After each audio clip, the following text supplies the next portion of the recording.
above others, because I think all of the components are really, really critical. And the reason is they all are the product of what the public has been telling us for years. We very much constructed this piece of legislation based on listening to those grievances. And they fall into 3 or 4 broad baskets, which you've alluded to. I mean, this effort around voting reforms really comes from people saying to us, why is it every 2 years we can't get to the ballot box in America without having to run an obstacle course?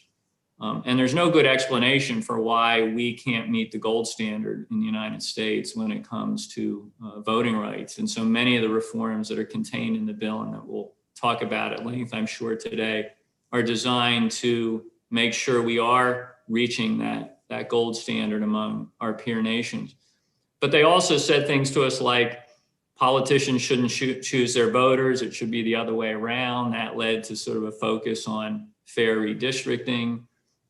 They said, when you go to Washington, please behave yourselves. So that opened up the discussion around ethic reforms.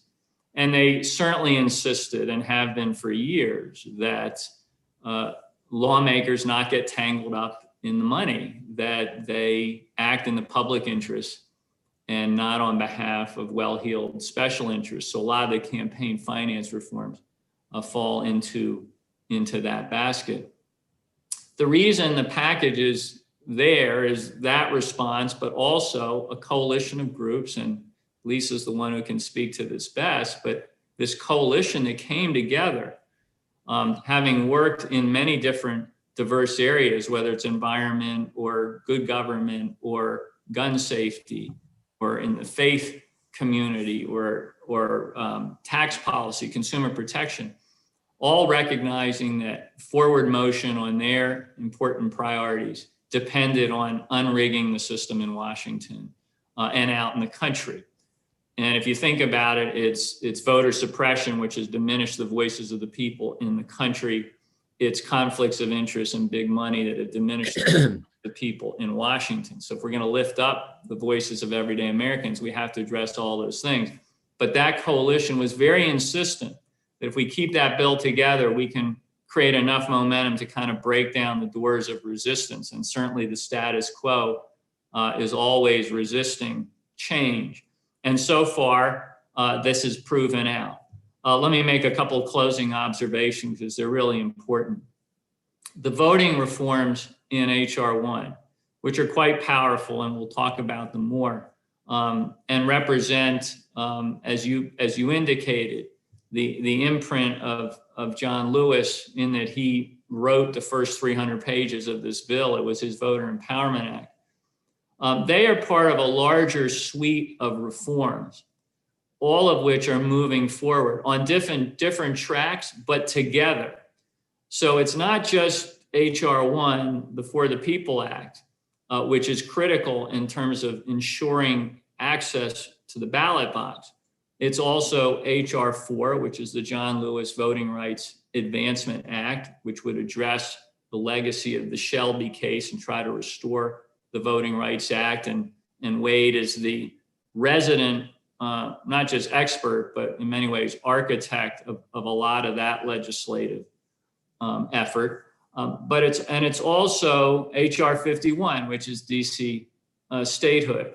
All of these bills, as I say, are on separate tracks for very good reasons, but they're all moving in parallel and helping to get us to a place where Americans can have confidence that their voice is really being heard in their own democracy. And we're very keen on making sure every single piece in that suite of reforms is successful, and successful soon, because we know the American people, coming off of this very difficult election in 2020, are waiting to see, are their lawmakers going to stand up, fix democracy, and make sure that their voice is the one that's being heard. We're determined to get that done. That was behind the momentum of H.R. 1. We now have S1 on the Senate side. We're continuing to push that forward, and hopefully we'll get it over the finish line. Thanks very much. as I've been able to see firsthand for some of the time. You've been in the fight for voting rights and civil rights for decades. And I'm wondering if you think this time is different in some way. Is the push for HR1, S1 different than what you've seen in the past? If you want to speak also to the John Lewis Voting Rights Act as well, I think it would be very helpful for people to know something about that too. Sure. Thanks, Tova. I'm honored to be with you and the Ash Center. Thank you for sponsoring this program. I'm delighted to join my colleagues, John Sarbanes, Congressman Sarbanes, and Lisa Gilbert. This is a terrific panel, so thanks for having me. I think you've raised a great question. I think there's some things that are similar. There are some things that are different. And I'll talk a little bit about HR 4, the John Lewis Voting Rights Bill, in that process. And I'll try to wrap it into a 5-minute presentation very quickly. Look, there is something eerily haunting about this present state of American democracy, particularly if we look at the lens of our quest to become a more perfect union. You know, in thinking about the defining characteristics of this period, one can't help but think of the big lie that President Trump promulgated over the last 2 years that suggested that somehow if he lost the election, it could only occur through voter fraud. Secondly, the election itself, which produced an unanticipated result, particularly in the Georgia runoff, in which you had the first African-American senator in the South elected since in modern times, and the first Jewish senator elected in the history of the country, with a turnout of voters of color and poor people, rural people, that made a huge difference. Then thirdly, the insurrection of January 6th, which is unlike anything this country has ever seen before, and that deserves its own special point of discussion. The emergence and growth of white supremacists in the since Charlottesville, of course, but surrounding the election, what we saw at the Capitol and events subsequently with the Oath Keepers and the Proud Boys and others, and it is really quite disturbing. And then finally, the development in over 40 states with Republican legislatures promulgating efforts to disenfranchise voters of color and the poor in an effort to prevent the election of 2020 being repeated again with a series of new statutes that would disenfranchise all of these voters. And I compare that to the period in our country in 1870, in the 5-year aftermath of the Civil War, when we passed the 15th Amendment to the Constitution that gave Black men the right to vote. We then saw the emergence of the Ku Klux Klan and the passage of the Ku Klux Klan Act in 1871 to stop the white supremacist efforts that we saw at that time, and the subsequent, killing in its infancy of the Reconstruction era and the growth of African Americans in politics. All of that is quite reminiscent in some ways of what we are seeing replicated today. And that parallel with the growth of Jim Crow election restrictions and what we see happening in the wake of the insurrection of the 2021, that parallel is very disturbing to me. I'm reminded of the quote of William Faulkner, who said that the past is never dead.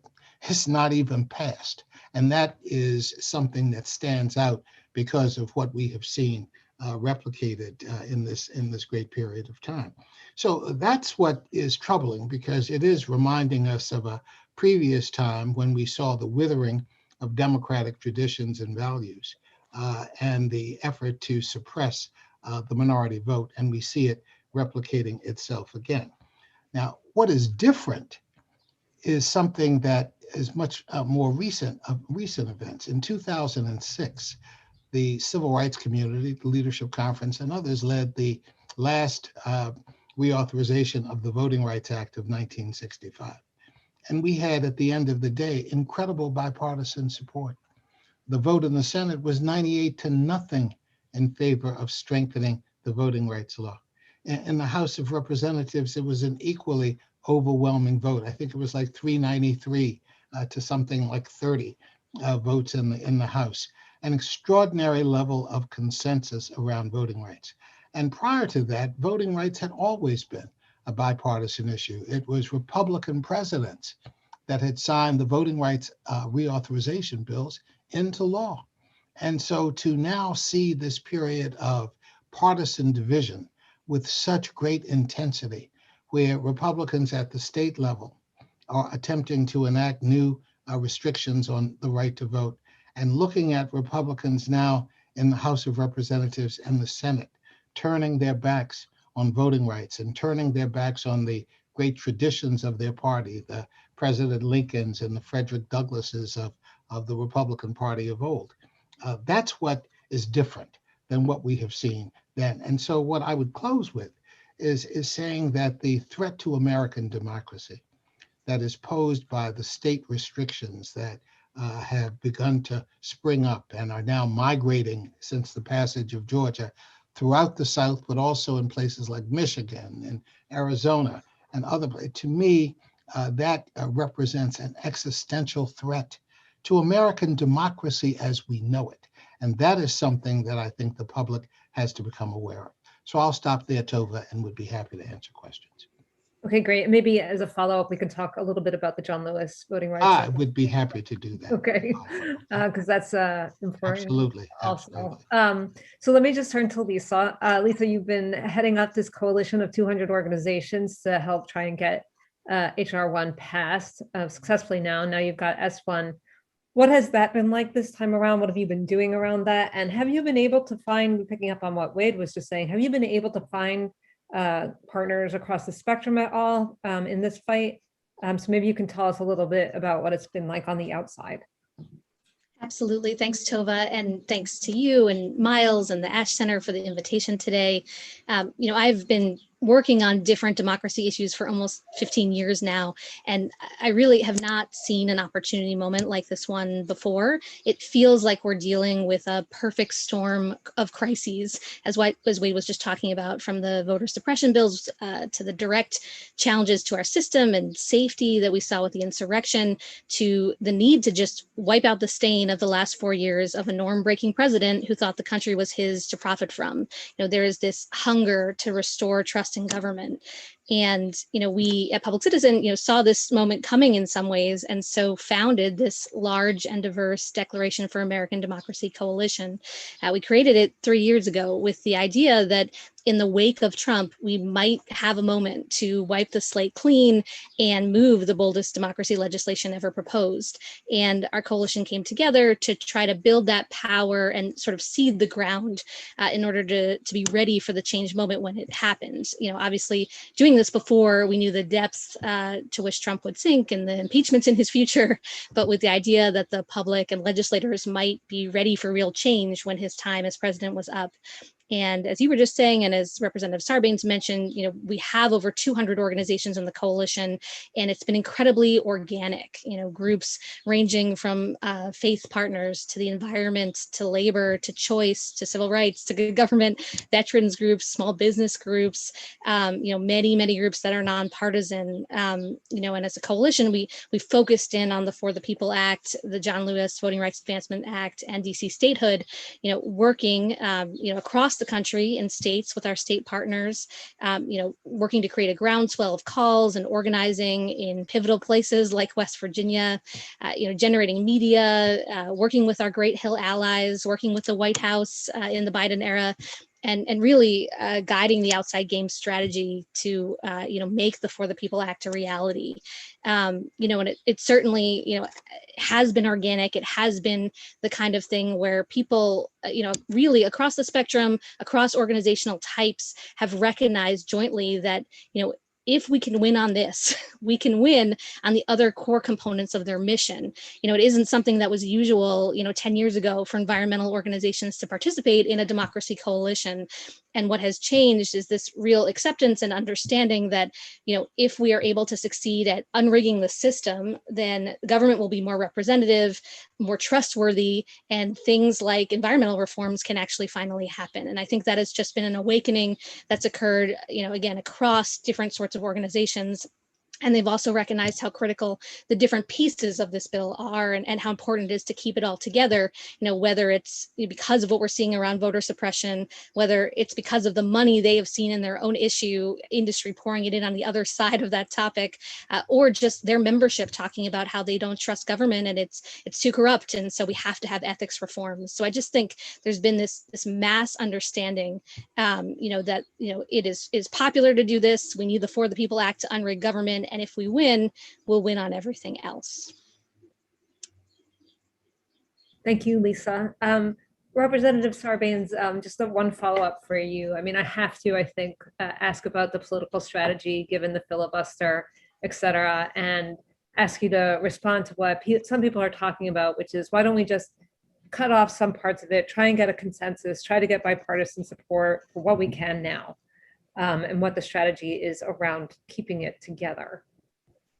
Well, I think, to go back to what I said earlier, the reason you don't want to break the bill up is because every part of the bill is an engine pulling the whole bill forward. We actually found that in the House. On any given day, there was one component of the bill that was the most consequential on that day in terms of taking a few steps forward. The next day, it would be a completely different part of the bill that was helping to do the work of pulling the bill forward. So we learned firsthand, and we've had 2 runs at this. We did it in the 116th Congress, got it passed in the House, and we did it again recently in the 117th Congress, in this Congress. We saw firsthand the power of the bill came from keeping it together and keeping all of those interlocking components where they could be kind of mutually reinforcing of each other. And that's certainly the message that we've shared with our colleagues in the Senate, that the power of the bill comes from its overarching approach.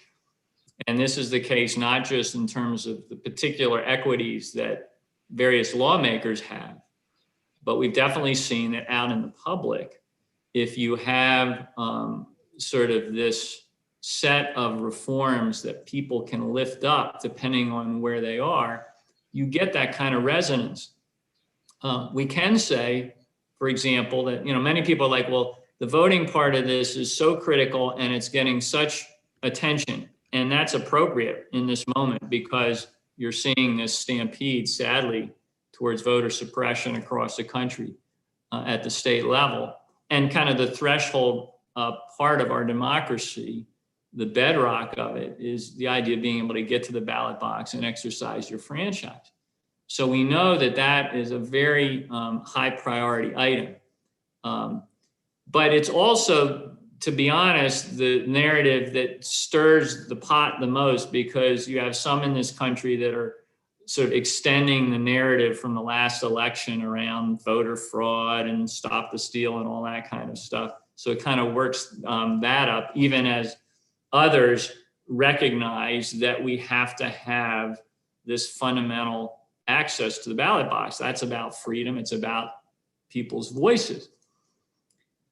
On the other hand, when you go to the money reforms, you discover that across the board, among independents, Democrats, and Republicans, this cynicism about Washington being an insider's game is palpable. And if you offer a set of reforms that can address that and cut through that and break lawmaker dependence on big money and all that comes with it, you can actually get support in all quarters. And so that helps to push the bill forward. And we very much designed it as something that across all fronts, voting, ethics, and campaign finance reform, would respect the public and make them feel included and lifted up. And in this moment, this critical moment where you're absolutely right to ask, what is the plan? We don't want to leave any of the tools in our toolkit behind. We want to bring all of that to bear. We want to respond directly to what the public has told us their priorities are, and help achieve this change. Now, we understand there's tricky math on the Senate side, and I don't pretend to be an expert on the filibuster or the rules that govern the Senate. There's a certain mystery to that, as you know. I will say this, though, the louder the chorus is out in the country and in all the various states that this change needs to happen, the greater the burden on the members of the Senate to make sure we get it done. And if it becomes clear to our colleagues in the Senate that this is a sort of must-do situation and the moment cannot be surrendered, then I think they're going to figure it out. I really believe that, because the call for this change is too broad, it's too deep out there in the country for us to miss the moment. So that's sort of my story, and I'm sticking to it. And I think that this can land in the right place as long as every citizen out there who cares about this change becomes fully engaged.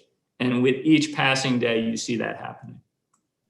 Thank you. Wade, did you want to just weigh in for 1 minute about the John Lewis Voting Rights Act so we don't go Yes, into Tova, thank you so much. First of all, I agree completely with Congressman Sarbanes that because this moment is such an existential threat to American democracy as we know it, we need both S1 and HR 4, the John Lewis bill, to make certain that American democracy is made whole and protected. The John Lewis Voting Rights Advancement Act is essentially Congress's response to the Supreme Court decision of June 25th, 2013, in the case of Shelby County versus Holder, which was a challenge to the Voting Rights Act, and specifically a challenge to the formula that was used in the Voting Rights Act to determine which states, which jurisdictions within states would be covered by the law's pre-clearance requirements, which required the Justice Department to review any proposed changes being made to local election laws to determine whether they would have either a discriminatory impact directly or by implication, by indirectly through disparate impact of a particular policy. The court invalidated the formula that was part of the Voting Rights Act at that time and said that Congress needed to establish a fresh formula. It needed to re-examine how it determined which jurisdictions would be covered, and in so doing, invalidated the heart of the act, which was Section 5 of the act, which was the pre-clearance requirement. Because those provisions had been eliminated, states immediately in the aftermath of that decision, like 27 states, immediately passed almost virtually the next day, new restrictions on the right to vote. And let me give you an example of how that plays out. So take Georgia, which now just passed new restrictions, which are really problematic. Over the last 6 years, Georgia has closed over 200 voting precincts all over the state, including many rural communities that had a limited number of precincts to begin with. 10 counties with high percentages of Black voters had precincts closed. The result is that there was widespread confusion among voters about where to cast their ballots. If you went to the wrong precinct to cast a ballot, you were, in many instances, required to cast a provisional ballot. That provisional ballot wasn't actually counted in the final vote tally of the election unless it were deemed so essential they needed to consider these votes. And in some instances, that wasn't the case. Because of that confusion and because of the closing of precincts, and the growth in voters, Georgia experienced a growth of over 2 million voters in the last 4 years. You had these incredible long lines in Black communities, in poor communities, where voters were required to wait for, just hour after hour before they could cast their vote, because they lived in an area with a high concentration of voters and poor services, no precincts. Some white counties and rural communities fared a lot better and didn't have those restrictions. So when you pass a law that says you can't give somebody water who is standing in line, recognize that you are working a real hardship on the rights of voters to cast their ballot. because it is primarily in those communities where Black voters are high. They've already been compromised because of a closing of precincts. You've extended the length of time in which they cast a ballot, and now you've prevented them from getting the substance of water just to survive during that time period. Don't tell me that's not a restriction that is intended to create a result that disenfranchises Black voters. Of course it is. And so what you now have are Republicans who lost the election in 2020. Rather than trying to appeal to these new voters with the strength of their ideas and the power of their commitment to American democracy, they've instead chosen to shrink the base.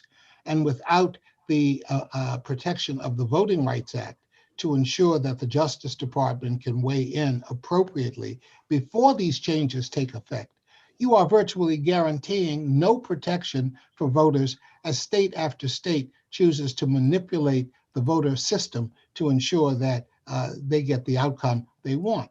And that's why there's such anger and antagonism and fear about where we stand in the wake of the Georgia new election law as it migrates from Georgia to Texas and Arizona and Florida and other parts of the country. And so the John Lewis bill would respond to some aspects of that. But you also need S1, and particularly Title I of S1, to ensure that there are other complementary provisions that guarantee the right to vote, extend early voting, and establish standards that states are required to adhere to, minimum standards, to protect the integrity of the ballot, without which I can assure you there will be a manipulation of the system to establish an outcome on a partisan basis. And that's not what America wants or needs or supports. And that's why these bills taken together are absolutely essential.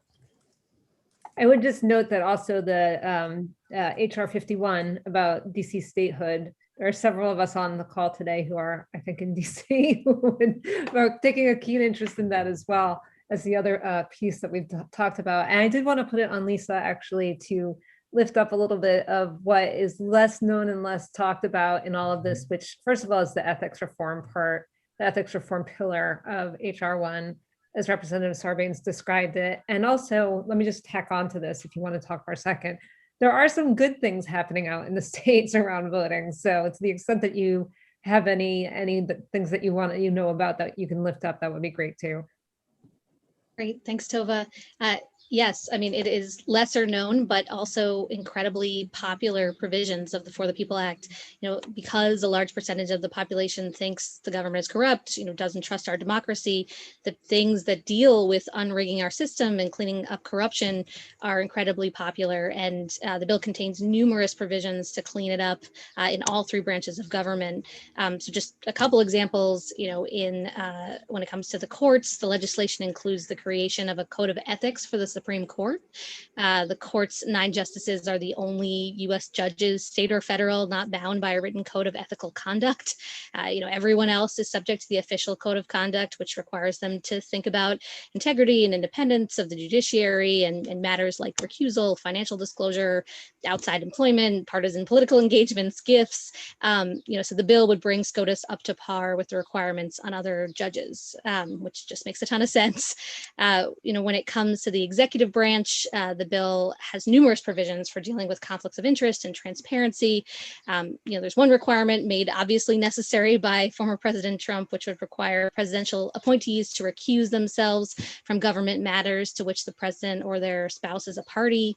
We obviously saw, President Trump's continued ownership and control of businesses that had contracts with the government, White House interference in the Mueller investigation, just episodes that raise the prospect of presidents using their authority to exert pressure for personal reasons. So we certainly want to beef that up. And then when it comes to Congress, the bill also does a ton to strengthen ethics. It strengthens conflict of interest rules for members of Congress.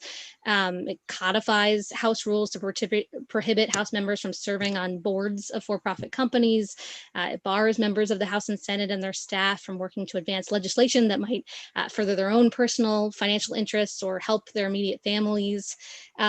And then finally, I just want to mention, because they're so often demonized, but beyond grappling with just branches of government, the bill also cracks down on lobbyists. We have fairly out of date federal lobbying disclosure requirements in the LDA. So the bill really steps them up. It lowers the percentage of time spent lobbying that you need in order to actually be forced to register as a lobbyist. It also tries to capture shadow lobbying, so people who do things as consultants or advisors, but former officials perhaps themselves, but are never captured as lobbyists. We don't really understand their influence and how they're using their Rolodex. So this really addresses that perceived gap and steps up on lobbyist enforcement. That's just a sampling of the ethics provisions, but hopefully gives you a sense of how comprehensive the language is and how much the authors of the bill thought about all the different places where we need to beef up our ethics requirements to unrig the government and deal with corruption.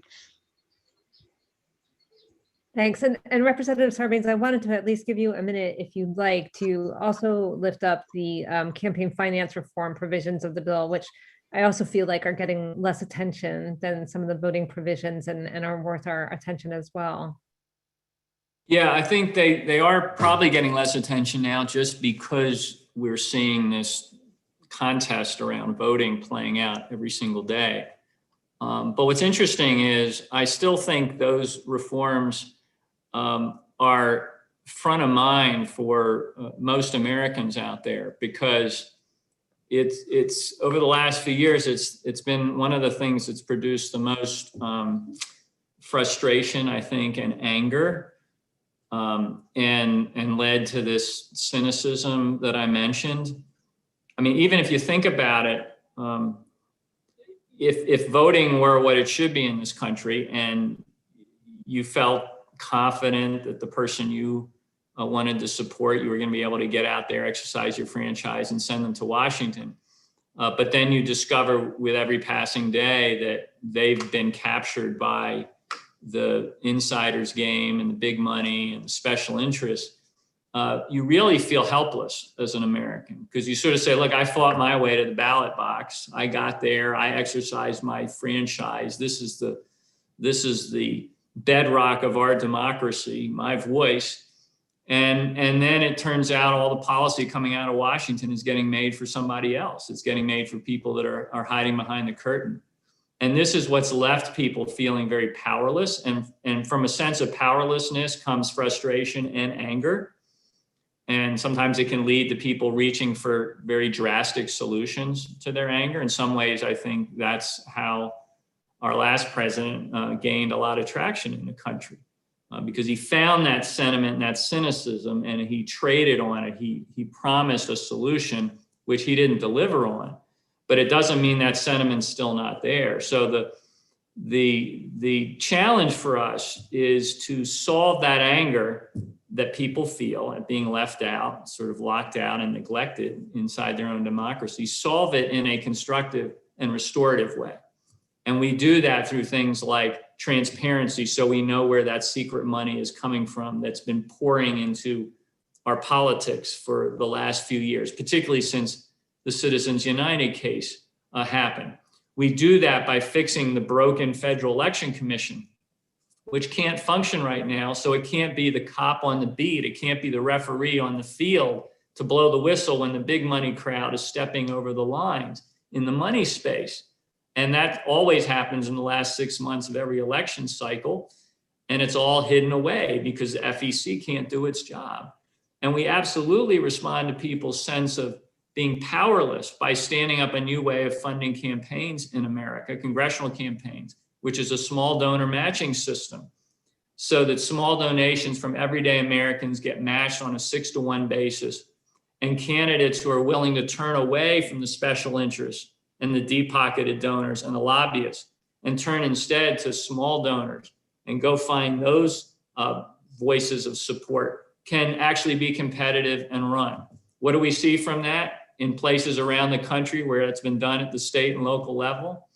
We see, first of all, much more diversity in the candidate pool, those who can run and win elections, because you don't have to know a lobbyist or a PAC or some deep-pocketed donor in order to power your campaign. You can go out and build support among everyday Americans, so you get much more diversity. Secondly, you get this sense of ownership and empowerment, where everyday Americans feel like, hey, we're the ones that call the shots in this country, in this democracy, in our politics, instead of the money crowd being the ones that call the shots. So it's very empowering. We want to bring that sense of empowerment to Washington. We want to liberate lawmakers' dependence on the big money crowd out there. And that's what the promise of the small donor matching system is. And by the way, we don't pay for that with taxpayer money. We pay for it with a small surcharge placed on government settlements with big corporate lawbreakers. So the people that are leaning on our politics and breaking the public's trust, yeah, they're the ones that are going to have to help override or underwrite a new system that can lift up and restore trust out there in the public. So it's all about empowerment. It's all about making people feel respected again in their democracy. And so many of the ethics reforms, campaign finance reforms, and obviously on its face, the voting reforms are about respect for the voter, for the citizen, for the person in our country who just wants their voice to be heard. We have a million questions, so I want to get to that. I just have to throw out one quick question. I found really wild all of the activity by corporations all of a sudden on the voting rights issue.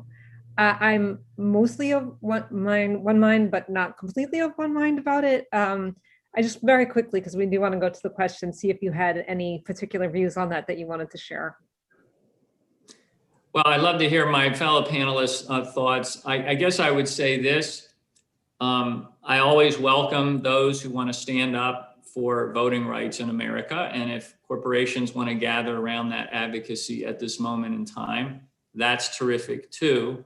I'd be more excited if I saw them broadly embracing all of these reforms that we're discussing today, because I think, frankly, they might pick and choose as to the things they're ready to change and the things they're not ready to change.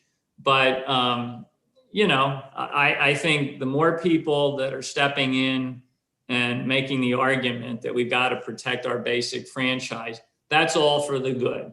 But we need this full package if we're going to truly say to Americans, we respect your voice and we want to lift it up. Yeah, look, I agree with the congressman.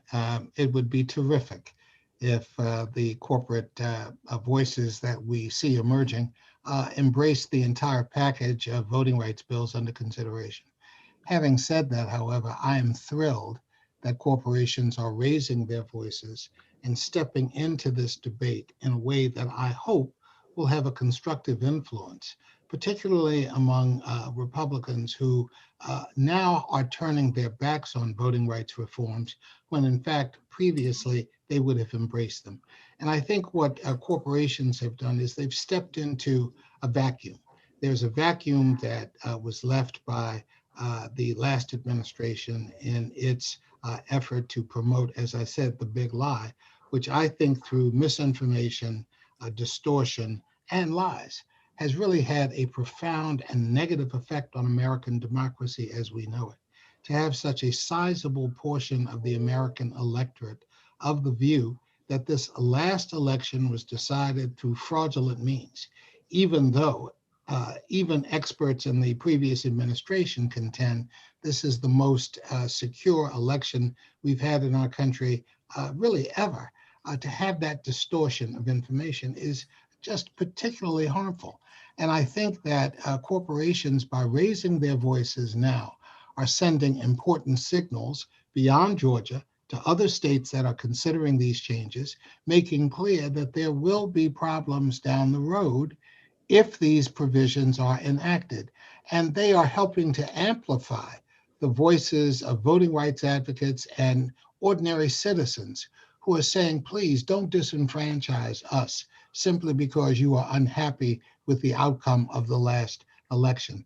Bring us your ideas, bring us your commitment to American democracy, and let the voter decide. Let the voters pick their elected officials as opposed to having the elected officials pick the voters that they want. And that's unfortunately what the system is helping to produce with this manipulation.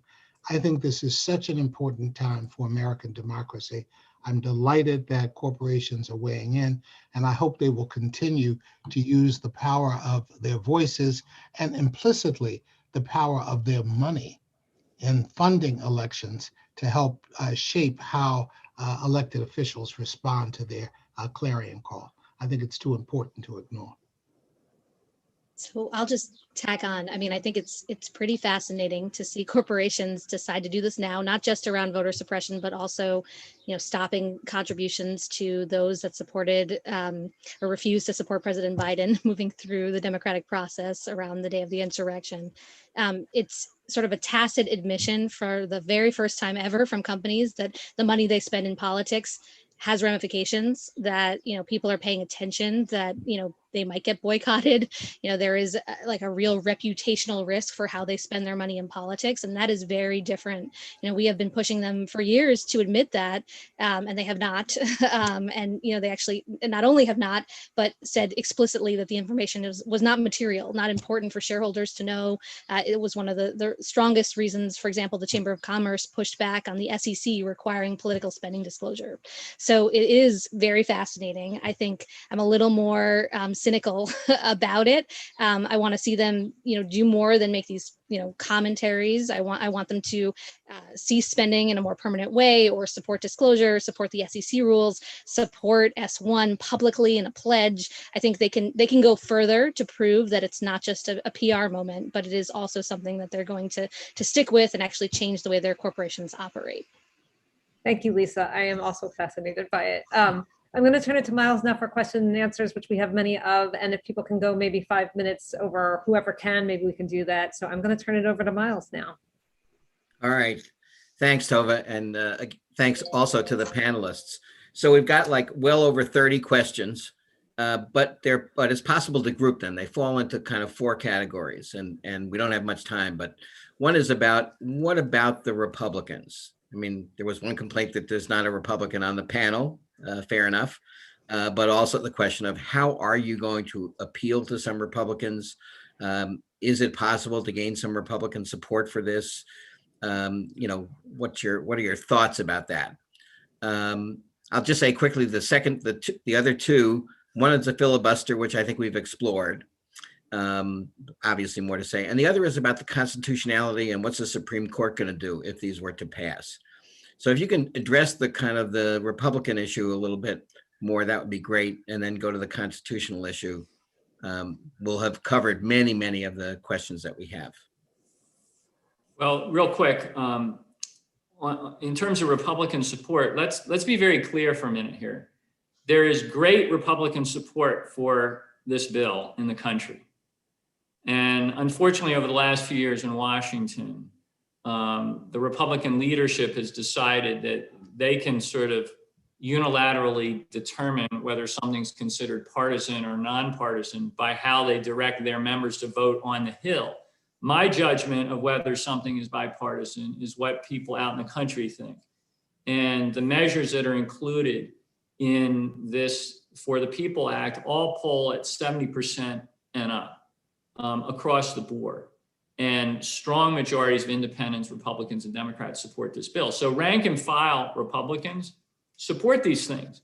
And if you saw the Jane Mayer article in the New Yorker a couple of weeks ago, that was a bunch of Republican operatives admitting as such and basically saying people like this bill, and we can't win the battle out in the public over HR 1, S1, because our own people support a lot of these measures. So their conclusion was, we have to try to win it on the inside, use our kind of inside leverage to take down the bill. That's a very cynical approach. But the fact that we can't get Mitch McConnell or leadership types in Washington to support this bill coming from the Republican side of the aisle does not mean that it is a partisan bill. It just means that they haven't caught up with or aren't paying enough attention to, I think, their own voters out there.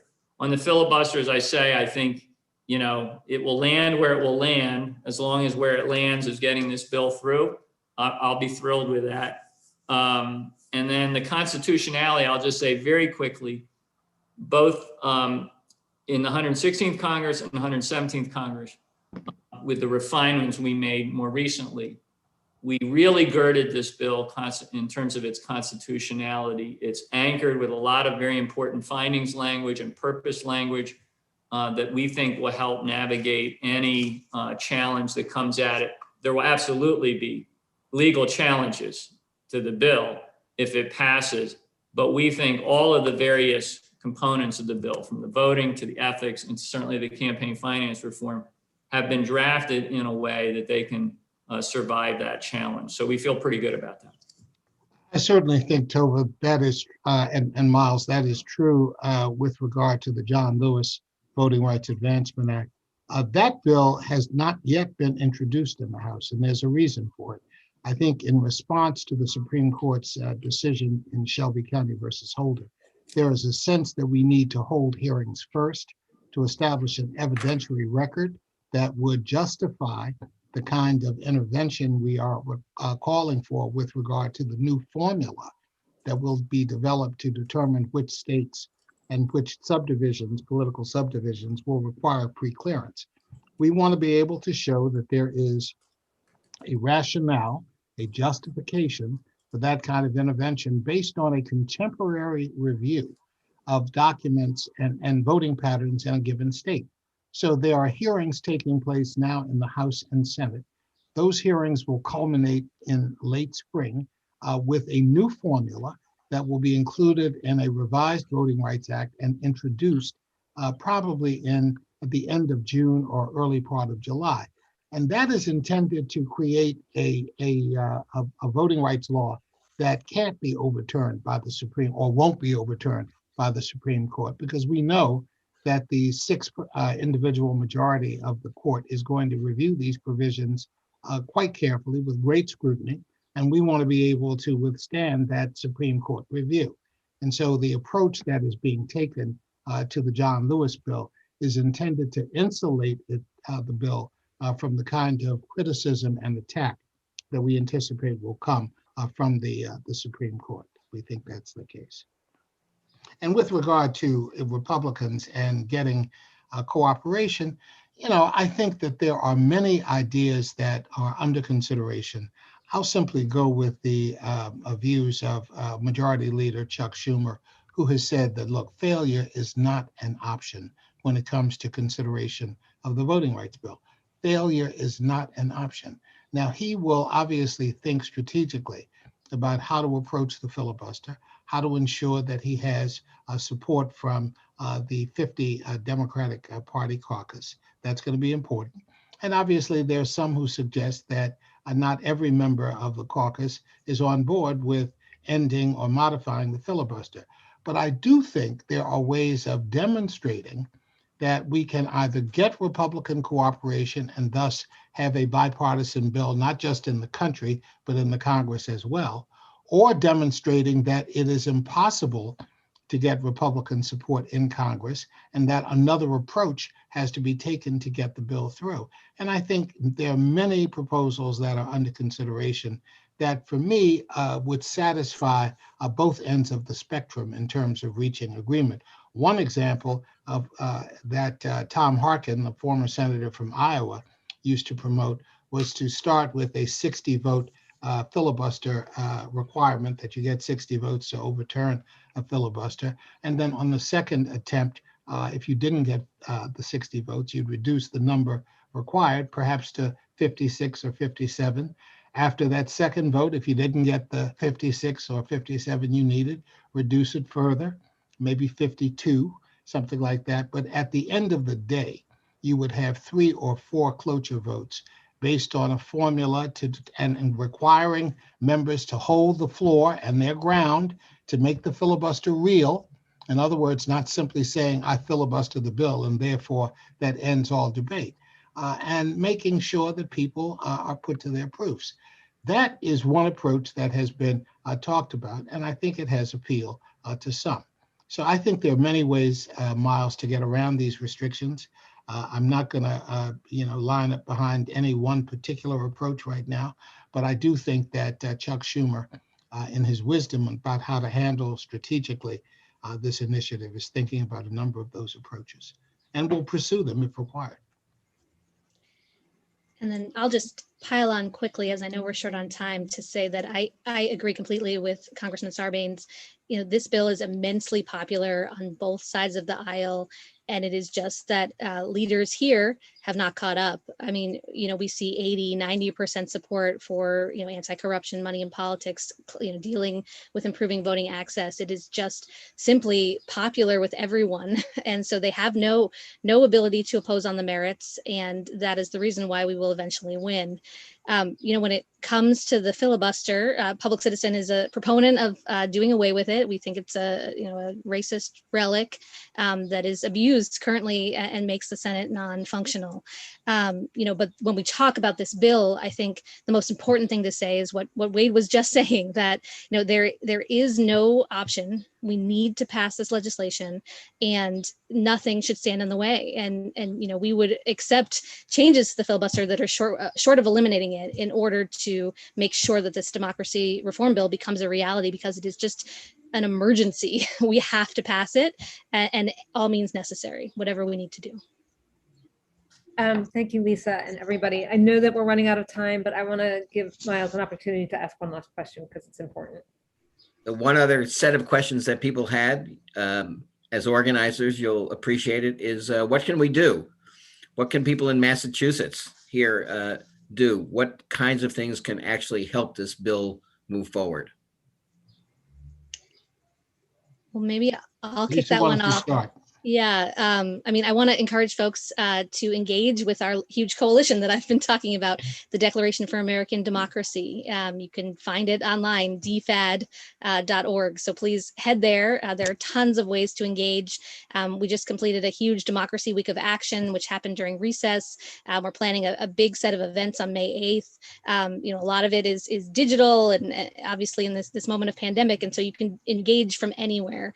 And the tactics are wide ranging, from things that you can write, letters to the editor in particular places, calls you can make, organizations you can engage with. We have a whole sort of youth task force, so really want students to engage as well. So just, encourage everyone to do that. I would only add, there was a question that asked about public education and suggested that they had not seen much on the public debate about these bills, and wondering where those messages are. And I can assure you there is a public education campaign being developed as we speak, being laid out, being rolled out as we speak. It will intensify in the coming weeks and months ahead. It will correspond with congressional consideration for votes on these bills, and you're likely to see much more in the way of the public engagement around these issues. And as Lisa said, there are many organizations that are part of the DFAD coalition. The Leadership Conference is one, but you've got groups from traditional organizations like the League of Women Voters, to elements of the Movement for Black Lives, to progressives in lots of different space that have come together, unified in our view that the one thing that cuts across every one of our organizations is a commitment to American democracy, as evidenced by our support of these two bills, S1 and HR 4, the John Lewis bill. And I'll just add, what you can do is take responsibility for everyone in your circle of influence and make sure that they know there's a solution. A lot of people don't know that there's an HR1, S1. They don't know that there's a For the People Act. When you tell them what's in this bill, when you tell them what's in HR 4, when you talk to them about these democracy reforms, they're like, this is what we've been waiting for years. So a lot of it is just educating people, because what we found is when they know what these proposals are, that is activating in and of itself. And then they become part of this army of activists and volunteers that are determined to reach out and make sure this change gets done. So, there's over 200 people on this call. I think if you each take responsibility for 5 or 10 people that you're close to, it's not a huge responsibility, because all you have to do is reach out to them and say, how angry and frustrated you are with politics and democracy, and how nervous you are about what's happened to American democracy. Well, there is a solution, and here it is. Go Google this, go to Declaration for American Democracy, put in For the People Act and see what comes up. There's plenty of information out there that's available. We just got to get it to people, and we got to get it to them quick because time is also of the essence here. The American people fought their way to the ballot box in 2020. They pulled our democracy back from the brink. In January of 2021, we saw that what we pulled back from the brink is still very fragile with that attack on our Capitol. This is the opportunity through HR 1, through HR 4, the John Lewis Voting Rights Advancement Act, and these other important reform measures. This is the chance to shore up the foundation of our democracy in a way that we can be proud of in this country. So please take responsibility, view today's session as sort of a download of the opportunity to go out and share this with other people. And I think if we all do that, we're going to get this over the finish line, and we're going to get it done relatively soon. So I believe that's going to happen. I want to thank you for the opportunity today. Well, thank you, Representative Sarbanes, Wade Henderson, Lisa Gilbert. This was amazing. Thank you so much for taking the time. And please keep on top of the Ash Center website and follow us on Twitter for upcoming events. I know that we have several upcoming that will be of interest to you. So thank you everyone for joining us today, and we will see you the next time.